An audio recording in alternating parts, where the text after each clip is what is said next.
Good afternoon. I'm Erica McElroy with our new podcast at Heiress Retreats called Original Bliss. Today we have a very special person on, a good friend of mine who I've recently gotten to know over the years. Her name is Callie Myram. And Callie, I am so glad you have come today to the studio.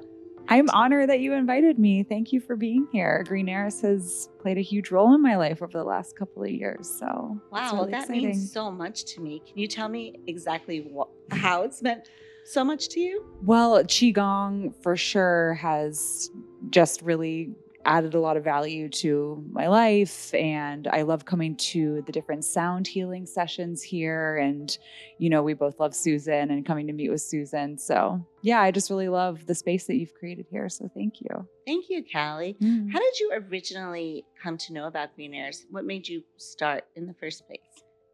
I think I think you and Addie actually, just like knowing, you all and learning about the space. And I was at a place in my life where I was looking for maybe a little bit more in my therapy journey. I've been going to therapy for some years, but was really looking into, how these different dynamics are showing up in my body. And I think things like Qigong and Reiki and the energy work have given me a language to understand how, energy is affecting me. And I think that's what I was really looking for in my healing and my wellness journey. And I, found, that Green Airs really speaks that language. And so it was really cool to meet you all in that moment. Had you ever experienced anything like that before you came here? Yeah, definitely. I think I had been doing sound baths and sound and energy healing. And I just think this space had, offered, so much more in relation to that. But I've been doing things like Reiki and acupuncture over the years that also made a huge impact in my personal health and wellness journey. So everything here just really made a lot of sense. Can you talk about maybe one or two particular experiences that you had in your healing journey that Qigong and Reiki and sound healing has helped you in your life? One or two experiences where those practices helped in your everyday life? Yeah. Oh man. I think sometimes I can feel I can get really overstimulated physically with energy, and with anxiety, or just feeling like a disrupted kind of like chaotic energy within my body that I didn't know what to do with. I think Qigong is something that has helped me, move energy through my body in a way that helps find relief and brings peace and balance. And so a great example just in my day-to-day life, something that I can get really like nervous for is like maybe if I have a big phone call or like a big meeting and I have to like jump on a Zoom and, the energy is kind of coursing through my body. There are some really simple Qigong moves that I can do just to settle and to calm down and to, sometimes I get in my own head. Right. And so Qigong will help, settle my energy before like a big meeting or a phone call or something. That's amazing. Yeah. So what is the work that you do? Like in my work? Yes. I'm the founder and CEO of Lotus Fertility Insurance. We're an insurance startup based here in Pittsburgh, and we're building a new insurance product that helps cover the out-of-pocket expenses for really expensive fertility treatments and services like IVF. What inspired you you're the beginner of that company? Yeah. What inspired you to start that? Yeah. A couple of years ago, I was looking into egg freezing for myself. I had also been experiencing a lot of health issues related to just like really painful menstruation and painful periods. And, was looking into it. My health insurance wasn't covering the out-of-pocket expenses related to my care. My employer didn't have any sort of benefit that would have covered me freezing my eggs proactively. So I quickly realized that safeguarding my future was really at my own expense. And I just wondered, and I was looking for an insurance product that could help, close that gap or fill that gap. And there wasn't anything that existed. And I was curious just about like why it didn't exist. Why is fertility care considered something other than healthcare? So that curiosity is kind of what led me down the journey, and eventually, was very, I had a lot of conviction that there wasn't a good reason why fertility insurance didn't exist, and wanted to be the people to pioneer and bring this new product. How long have you been doing it? I guess the idea started percolating in 2022. I left my job in late 2023. So I was in stealth kind of before I had, quit my full-time job to go and do it full-time. So I think, full-time about a year and a half now, I think. So you were saying when you feel stressed because you've started this new business, which can be stressful for anybody. Oh my gosh, yeah. One of the things that you do to calm down are some qigong practices. Yeah, definitely. I think traditional Chinese medicine has added value to my life in so many ways. So things like qigong, having a regular, meditation practice, going to doing acupuncture once or twice a month. All these things, in my schedule kind of help me maintain, good energy and help me, reduce stress for sure. Is this something that you do in your daily life? Like at least practices? Yeah, definitely. Yeah. I mean, not acupuncture every day, but, I try to go once or twice a month. Qigong and meditation are definitely a daily practice for me, for sure.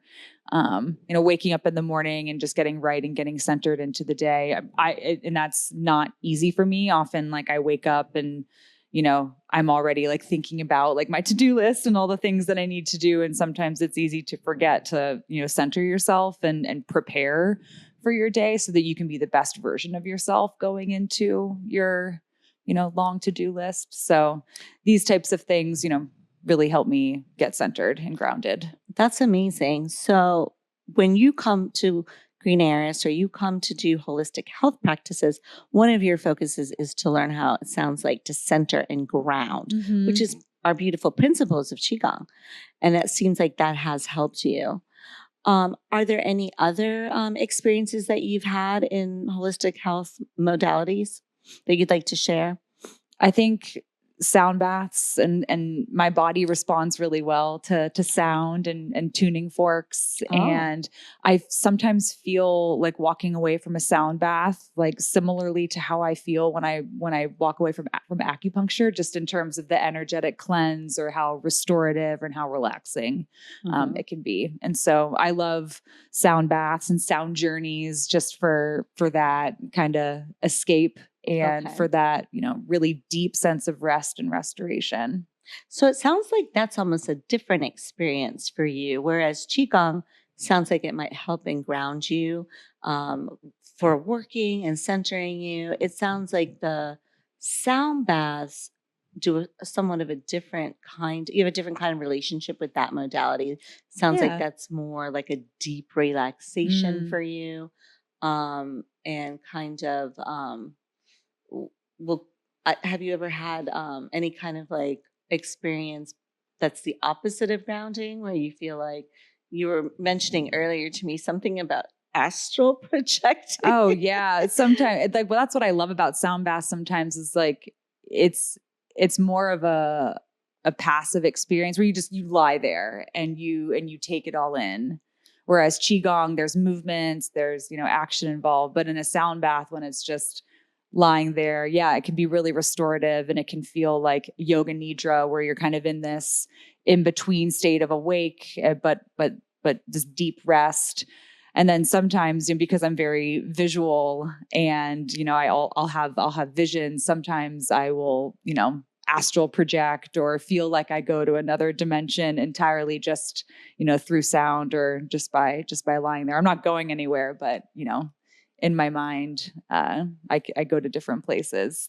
I love those kinds of experiences through sound. Oh yeah, absolutely. So they're always positive for you. Yeah.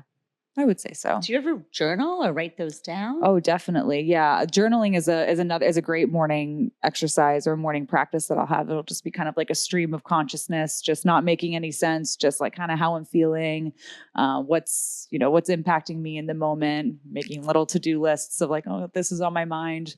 Got to make sure to remember that. Yeah. So all these practices that you're doing, they sound amazing, and I love all to hear about all of those things. And one thing that I try to do here at Green Heiress is have a community of Mhm. people who can kind of share some of these experiences together. So you can do a lot of these things on your own as you do. But do you feel that when you come here, you have a sense of community? Definitely. And I think that's a really important part of our healing practice is that like it's not just about how we are transformed, but it's also and how we heal, but also how we heal and relate and connect to others. I think that definitely elevates the healing experience or the healing journey is when you can do it with other people. And when I started coming to Qigong, I knew nothing about Qigong. Like I thought we would be like hitting gongs the whole time. I thought that was, so I didn't even know what to expect, the first time I'd come to class, which doesn't scare me or bother me. I like to jump into things, just be like, who knows, just like kind of learn. But in the community, like in the Qigong community here, there are a number of people who, are very advanced in their knowledge. And by coming to community here, you learn not just from the instructor, but from other people in the class as well. And that's a really special part of it. So I definitely think the community part is a really important, aspect to healing. And it's really important. It's something that I'm focusing a lot on right now in my own life. I I'd really say. love to hear that because that was one of the main intentions that I had for starting Green Heiress when I started it about a little over 8 years ago. I really wanted to have a community with both healers and people who would come here to Mhm. practice. And a lot of times I would find people who would come to practice at different places ended up learning how to do these things and also becoming instructors, or they're, teaching other people, and mostly like their own healers, which it sounds Mhm. like you're doing. And it's interesting you say that when you come here, you do find community. I have heard that people feel that way. So that really touches my heart to hear you say that. Yeah. And I want to do that even more. Currently, we're opening up in a second studio on the first floor. Oh, that's awesome. Construction is already started, and so we had to actually tell them to be quiet today while we were doing our podcast upstairs because they're doing some kind of like demolition down there. I walked down, I was like, oh my gosh, wow, you guys are just like having like so much fun, like knocking all these things down. Can I like be part of this? This is great. Like, I wish I would have thought of that as a class to just go I down there and knock everything down. As you're saying that, I'm like, I would love to just take a hammer and like throw it through a wall right now. Just like, Yeah, it's been a little stressful this week in Yeah. our home of Fox Chapel in Aspinwall. There was Mm. a microburst and the power went A out. lot of and people are still without power. It's been Yeah. nuts, but here we are, States and Green Heiress, still doing our podcast. Yes. So I really do thank you for coming out here and all this craziness. Of course. And I'm thankful for the guys doing the demolition downstairs to stop so we can have this podcast. But projected rate is they probably will be done by the time June comes around. That's So what we're awesome. hoping is to establish lots of new programs. And it's going to be a blank studio. So people could come in with lots of ideas. We're going to have a big studio where people could do art, yoga, music, dance, whatever your ideas, kind of like a big open slate. We even have a little stage. You can do like improv, Absolutely. poetry slams. Oh, yes. I'm there. I don't personally going. I don't personally like karaoke, but I have a lot of friends that like karaoke. I love so it. think I that would love be it, but you great. never know. You might like it too. That's true. You never know. No, but I think that's a great idea. I think right now, especially, a lot of people are seeking something. They're looking for something just, deeper in their life, or to be connected to more purpose, or, surrounded by people who are also seeking that. So I love that you're expanding that here, because I think a lot of people are looking for that. I really think so too. During the pandemic, we had to shut down a lot of our programs. But that did give us the idea to do a lot of webinars and go online and live stream and Zoom different programs, which has been amazing That's for people awesome. who can't come in for various reasons. But people are so happy to come back into the studio and connect with people in real time It's and really real important. people around them, and being Yeah. people's energy is really a special thing. So I'm grateful that people are coming into these studios, doing yoga, doing art, doing music. Hopefully we'll be doing dance soon. Before we started the podcast, when I was mentioning some of this to you, you thought, well, you were thinking maybe you'd like to maybe do some programs here downstairs with some friends, some one-off things. What would be maybe some of your ideas? Mm. Now you're putting me on the spot. What's the first thing that comes to mind? I think the first thing that comes to mind is yoga. Mhm. I think the other thing that comes to mind is more, sound baths. And we have qigong up here in the studio as well. But yeah, I think I think also like workshops that kind of deep dive into a spiritual practice or a discipline. Maybe you have an expert that comes in and allows people to kind of have a deep dive and connect into that. I personally love that kind of stuff. So I think those are, some movement practices, but also some learning workshops, I think would be a really great use of the space. That's great. And we have a suggestion box here. So I think I'm going to start asking people to put their suggestions in a box and tell us, what do you want? Because we like to meet the community where they are. And one thing you said earlier, you said when you first came to Qigong here, you didn't know anything about it. Right. But what you liked about it was that there were people at all levels. Yes. We didn't have just like old level 1, middle, expert. Everybody's put together.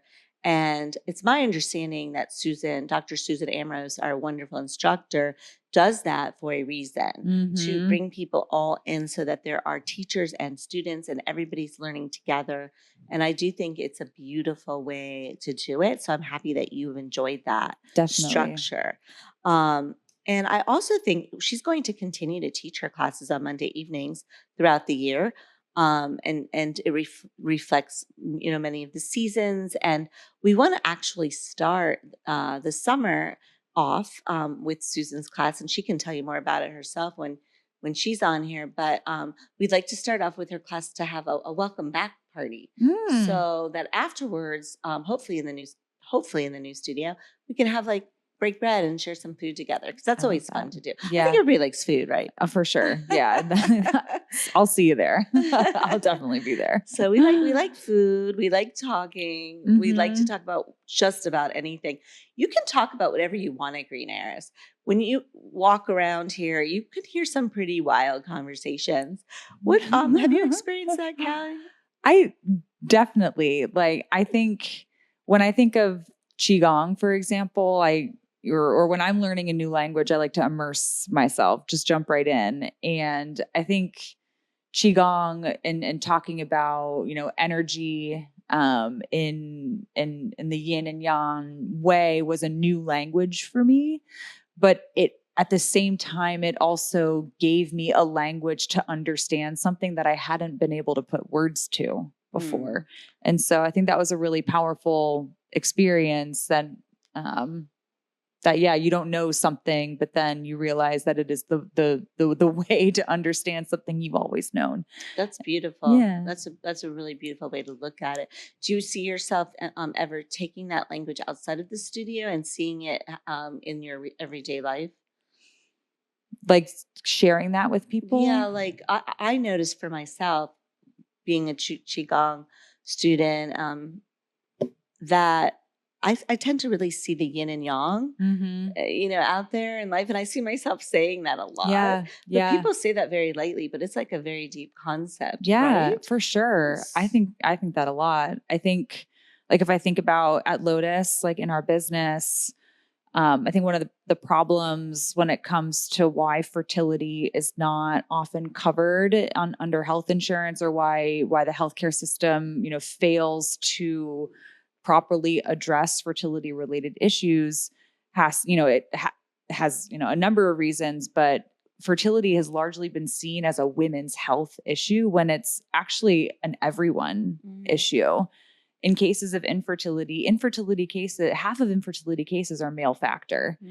And so a lot of the work that we're doing is to educate and to shift this paradigm or this perspective that this is not just a women's health thing. This is something that affects everyone. And on a deeper level than that, like, I have conversations with men all the time that they hadn't considered the fact that they have a fertility journey. Regardless of where they are in their journey, they hadn't even seen themselves as part of this experience that requires both to like bring life into the world. And so when you think of the yin and the yang, and I think of like the healing work that we are doing just in bringing this product to life, like, I think that, you know, men considering that they have a fertility journey is them connecting to the yin and their way, and like to the divine feminine in a way that they hadn't before. And so I'm not afraid to like bring that language into like insurance sometimes when I talk about like what it is that we're doing here, and the importance of like all of us recognizing that we embody both, right? But there's real, I think, serious work that needs to be done to, you know, bring more balance back to like the yang heavy energy that's out there, and, you know, women really and the yin really, you know, being rebalanced and brought back into the conversation. Wow, that's really beautiful how you describe that, how you can see the balance of the yin and yang even in just an everyday thing that people deal with, like insurance. That's really incredible. So if you can do that in that, you can probably do that in most anything. And I love how you brought in the divine feminine. What does the divine feminine mean to you, Callie? Protection. I think I think a lot of like what it means to be a protector, and we're pioneering a new category of insurance of fertility protection, you know, and insurance falls under this category of fertility protection. And I think maybe when you would hear the word protector or protection, that might sound like a more like masculine concept, but being a protector is actually a very feminine trait and very feminine concept. And so I love that. I love thinking of the divine feminine as that protector, as that like that warrior for peace.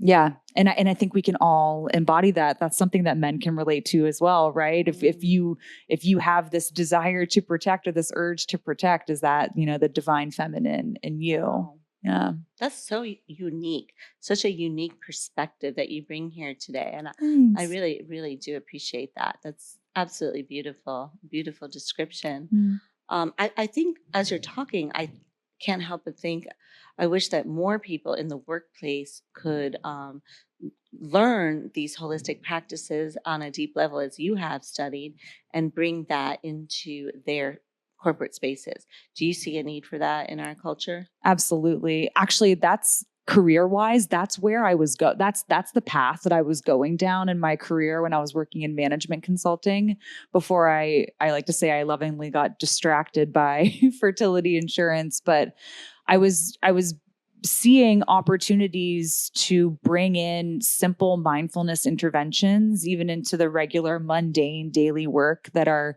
design teams are doing. I was a human-centered design strategist and working in sectors like banking, doing a lot of business process optimization and legacy technology environments. And it wasn't curing cancer by any means, so that the work can feel very mundane and routine.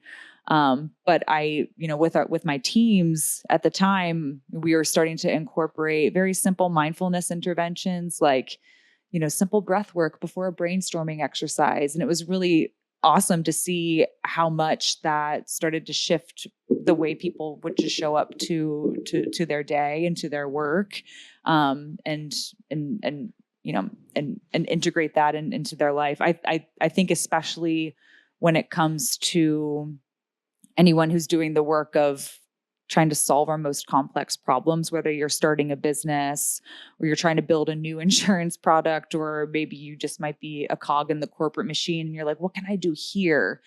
I think there's a real need more than ever for leaders to be connected to their sense of intuition and to be able to make decisions when the world is rapidly changing. Information is incomplete and we have to make decisions very quickly in the absence of information. And that can be very stressful. It is very stressful. And so being able to reduce that stress enough to be rooted in, not be compromised in your ability to access your best thinking. I think there's so much room for these types of practices to make their way into corporate environments. And I think the time is more important than ever for leaders to be, connected to their sense of clarity and purpose. There's just a lot at stake right now, right? And there's a lot of problems that continue to proliferate as a result of systems that are just not designed for everyone. And so we need people to have the courage and the wisdom to restructure these systems. I could go on about that. That's really amazing. So one thing I heard you say, you said a lot of amazing things, was we need leaders to connect to their intuition. Can you tell me a little bit about like that, how that informs your life and your work as a leader? Yeah, definitely. I think, when in business or when it comes to building new products or making decisions, what gives leaders the confidence to, make a decision or just to decide one way or the other about a strategy is, what does the data say? What does the data say about how this is performed? But, in our situation for fertility insurance, the product literally doesn't exist. There's no historical data to look at, right? And so when it comes to,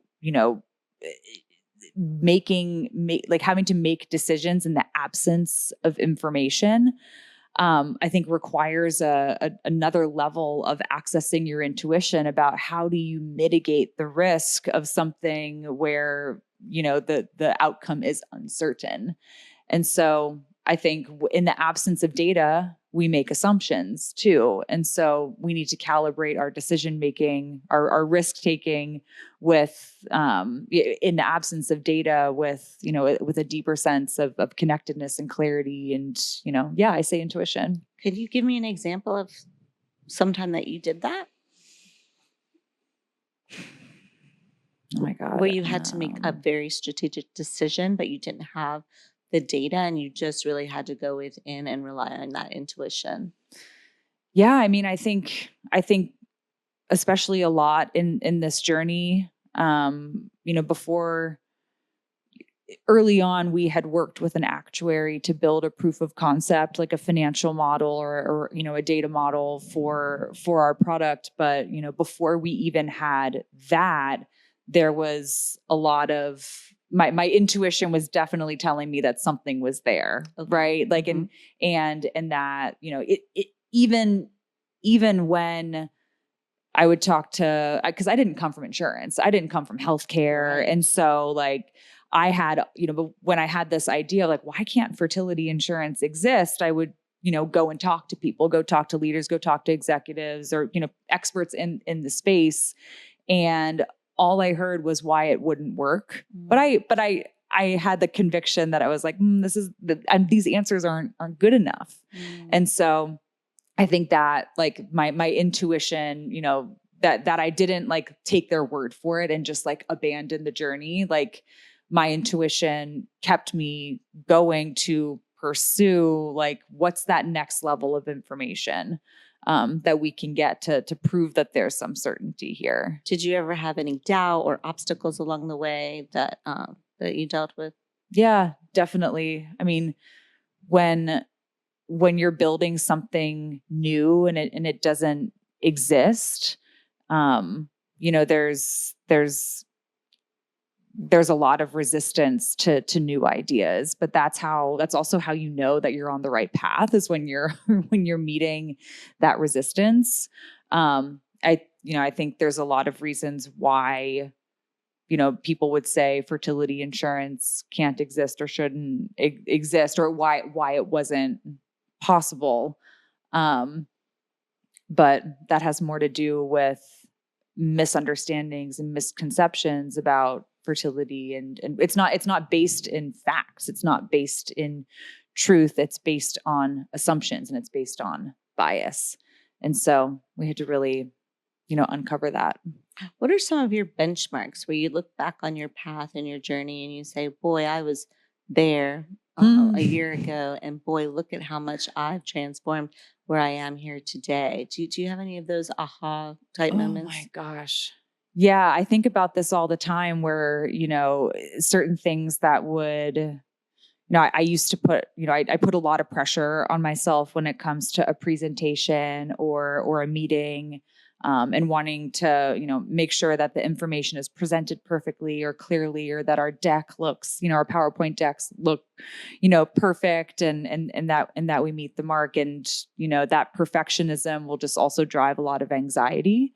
And I think I've learned how to, be kinder to myself, and to kind of take my foot off the pedal, if you will, in terms of like putting so much pressure on me, because I'm already under a lot of pressure, and, being kinder to myself. I look, there are things that I do, every day now where I'm like, even like a year ago, I'm like, whoa, I can't believe I'm able to do this with so much like clarity and confidence. Where I'm like, oh my God, last year that really would have scared me. Do you want to give an example? Like speaking on stage, for sure. I think I come across as like, I think I am a natural communicator, and like, this is a very comfortable situation. Right. But being on stage and presenting, which it's more of a performance, or can feel like more of a performance.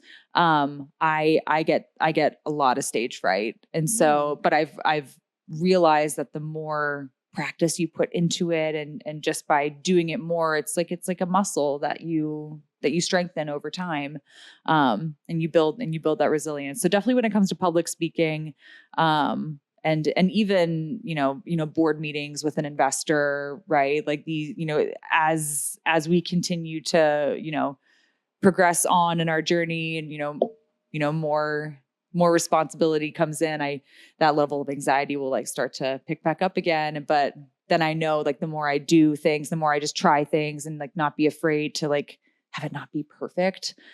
Perfection is the enemy of progress, they say. I realize that I'm able to have a lot more resilience towards, things that might have like scared me or stressed me out. Well, what I'm hearing you say is that you had this idea, you intuitively knew where you wanted to go. You didn't really have too much experience in it, but yet you felt led to do this work, and you overcame many obstacles. You persevered. You keep going.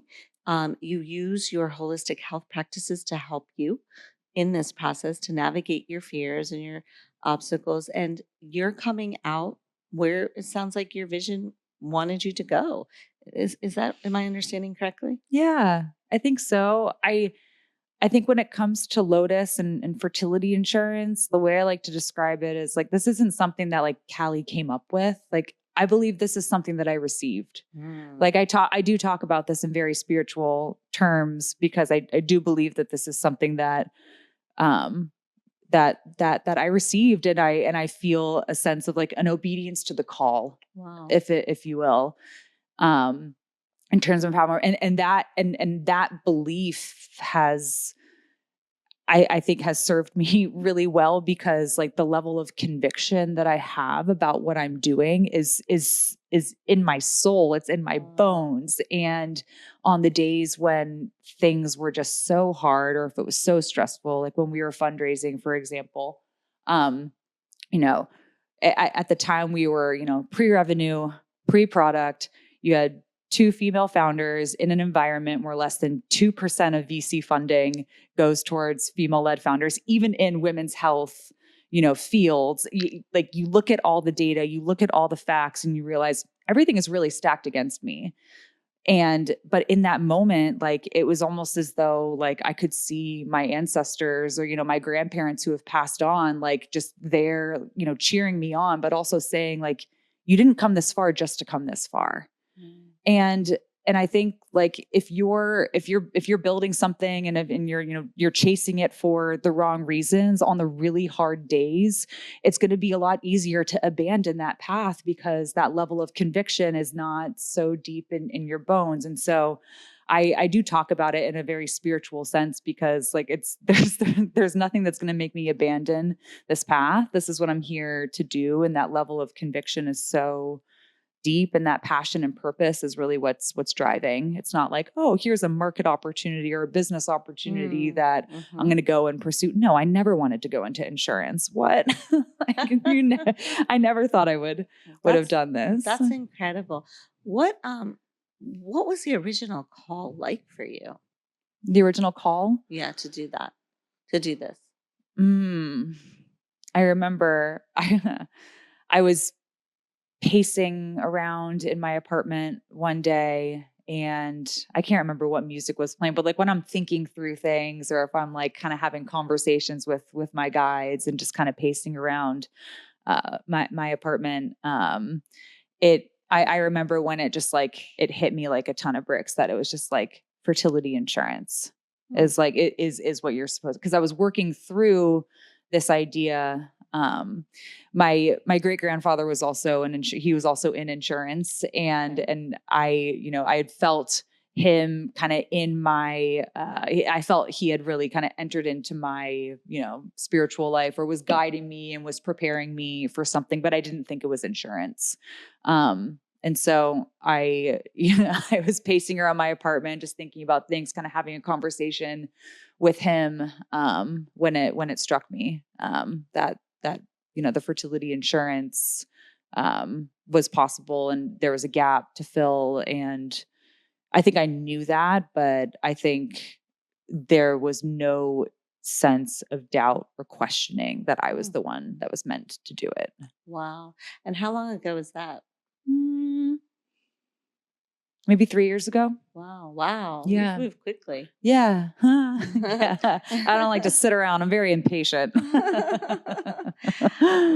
Callie, what would you say to somebody that you were talking to that was feeling a similar call or pull to do something very strongly? What would you say to them? What would be your advice?